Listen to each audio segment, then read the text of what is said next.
আমি ডক্টর রিতা তাহি। সবাইকে রমজানুল মোবারক। কেমন আছেন সবাই? আশা করি সবাই খুব ভালো আছেন। আমিও আছি আলহামদুলিল্লাহ অনেক ভালো। তো আজকে আমি আপনাদের সাথে আলোচনা করব যে গর্ভবতী মায়ের ইফতারিটা কেমন হওয়া উচিত। সারাদিন রোজা রাখার পরে আসলে খুবই কাঙ্ক্ষিত একটা বিষয় হচ্ছে ইফতার। তো ইফতারে আসলে আমাদের বাঙালি কালচারে আমরা অনেক কিছু খাবার দাবার অ্যারেঞ্জ করি, আয়োজন করি এবং আমরা সেটা খুব আনন্দের সহিত এবং খুব এনজয় করে সেই ইফতারিগুলো করে থাকি। তবে গর্ভবতী মায়ের ক্ষেত্রে কিন্তু ইফতারিটা একটু সতর্ক অবশ্যই হতে হবে। তো আমি আজকে সেটাই আলোচনা করব যে একজন গর্ভবতী মায়ের জন্য কেমন হওয়া উচিত তার ইফতারের মেনুগুলা। তো সারাদিন রোজা রাখার পরে না খেয়ে থাকার পরে যখন ইফতারি করা হয়, সাধারণত ইফতারিটা হচ্ছে করা হয় যে পানীয় কোনো দ্রব্য দিয়ে। তো গর্ভবতী মায়ের ক্ষেত্রে যেটা করতে হবে সেটা হচ্ছে বাজারের কোনো শরবত, বাজারের কেনা কোনো হচ্ছে পানীয় দিয়ে হচ্ছে ইফতারিটা ভাঙা যাবে না। সেটা অবশ্যই ঘরে তৈরি কোনো শরবত হতে হবে। সেটা হতে পারে কাঁচা হচ্ছে আমের শরবত, কিংবা হচ্ছে পাকা আমের শরবত, বেলের শরবত, বা হচ্ছে লেবুর শরবত, তারপর তরমুজের শরবত, মানে যে কোনো একটা শরবত যেটা হচ্ছে বাসায় তৈরি করা হবে সেই শরবতটা হতে হবে।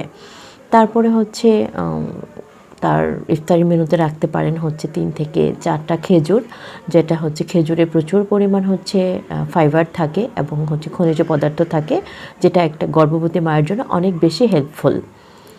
তারপরে আমাদের যেই খাবারগুলো হয় যে অনেক বেশি হচ্ছে তেলে ভাজা হচ্ছে বুট, তারপরে পেঁয়াজু, আলুর চপ, এগুলা যে খাবারগুলো হয় এই খাবারগুলো অ্যাভয়েড করতে হবে। এগুলা হচ্ছে হয়তো তার খাবার তালিকা অল্প একটু রাখতে পারে, বাট 7 দিনই সেই খাবারটা রাখা যাবে না।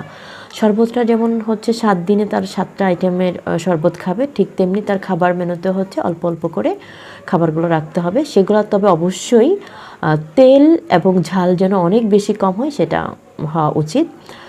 আর তার প্রচুর পরিমাণে হচ্ছে তার ফ্রুটস রাখতে হবে, ফলমূল রাখতে হবে, যেটা মৌসুমি ফল যেটা আছে বাজারে, যে সিজনাল যে ফলমূলগুলো পাওয়া যায় সেই ফলমূলগুলো হচ্ছে তাকে বেশি বেশি করে খেতে হবে।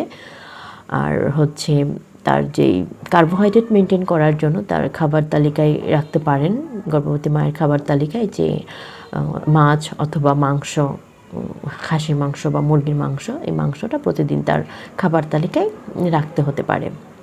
তারপরে হচ্ছে সবজি খেতে পারে, যে সবজি খিচুড়ি যেটা, সেটা হচ্ছে খাবার তালিকায় রাখবে। তারপরে হচ্ছে পাস্তা রাখতে পারেন।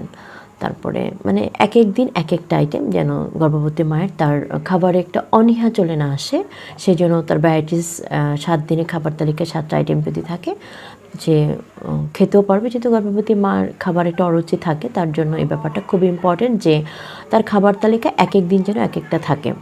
আর প্রচুর পরিমাণে হচ্ছে পানি খেতে হবে।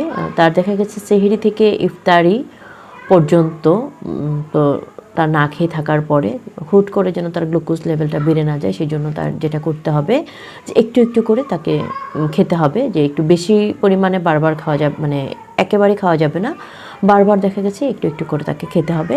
ইফতারি থেকে সেহরি পর্যন্ত তাকে মিনিমাম 8 থেকে 10 বার পানি খেতে হবে এবং একটু পরপরই তাকে কিছু খাবার খেতে হবে। তার খাবার তালিকায় একটু কাজু বাদামটা রাখতে পারে। এবং পানি অবশ্যই খুবই জরুরি, যেহেতু হচ্ছে পানি শূন্যতার একটা ব্যাপার থাকে এবং প্রস্রাবে ইনফেকশন হয়ে যাওয়ার একটা সম্ভাবনা থাকে। আর গর্ভবতী মায়ের খাবার তালিকায় যেটা করতে হবে যে ঝাল এবং তেল একদমই হচ্ছে কমিয়ে দিতে হবে, কারণ এমনিতে অনেক বেশি অ্যাসিডিটির সমস্যা হয়। আর যখন এই ইফতারি বা বিভিন্ন খাবারগুলো খাওয়া হয় তখন কিন্তু অ্যাসিডিটির পরিমাণটা অনেক বেশি বেড়ে যায়। আর অবশ্যই ডক্টর চেক আপে থাকবেন, এবং ডক্টর চেক আপের যে ওষুধগুলো দেওয়া আছে, অ্যাসিডিটির ওষুধ দেওয়া আছে বা ভিটামিনসের ওষুধ, আয়রন ক্যালসিয়াম যেগুলো আছে সেগুলো হচ্ছে তাকে অবশ্যই মেনটেন করতে হবে। এবং সবচেয়ে বেটার হবে যে রোজা যেহেতু শুরু হয়ে গিয়েছে, আপনারা একটা শারীরিক একটা চেক আপের জন্য ডক্টর কাছে আসেন এবং চেক আপ করিয়ে দেন হচ্ছে আপনি হচ্ছে যদি ইনশাল্লাহ সব কিছু ওকে থাকে, রোজা তো রাখবেন অবশ্যই। আর রোজার ইফতারিটার ক্ষেত্রে অবশ্যই একটু সতর্ক হতে হবে, তাতে করে আপনি অনেক বেশি ভালো থাকবেন, সুস্থ থাকবেন এবং সবগুলা রোজাই আল্লাহর রহমতে সুন্দরভাবে করতে পারবেন। তো